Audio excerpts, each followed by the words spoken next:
In this section, we go over how to set up the vendor information for the program. The vendor information is associated with the vendors that you get your supplies from for inventory. This is only used if you've purchased the inventory module for TPS. If you will not be adding inventory, you can simply skip this section by clicking the Skip to Next window button. We're going to go ahead and walk through how to set up a vendor though. So go ahead and click Next. And the first thing you have is your vendor code.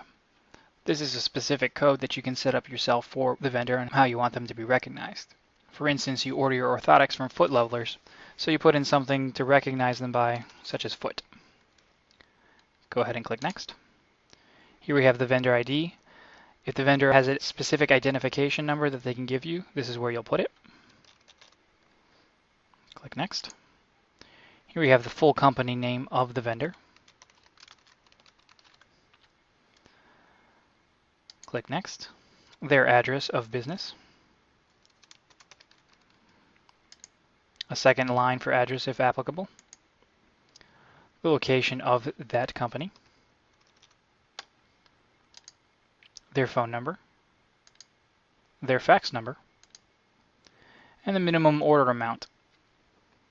If the vendor does not accept orders under a certain dollar amount, this is where you can enter it for your records. Let's say $50 is their minimum amount. Go ahead and click Next. Here we have a credit limit if you have one with the vendor. Let's say they're going to credit you $850. Click Next. And that's it for setting up a vendor within TPS. If you have the inventory module, most likely you have several vendors, so go ahead and continue to add them if you'd like, or you can continue with the wizard setup and add the vendors at a later time. We're going to go ahead and continue on to the next step.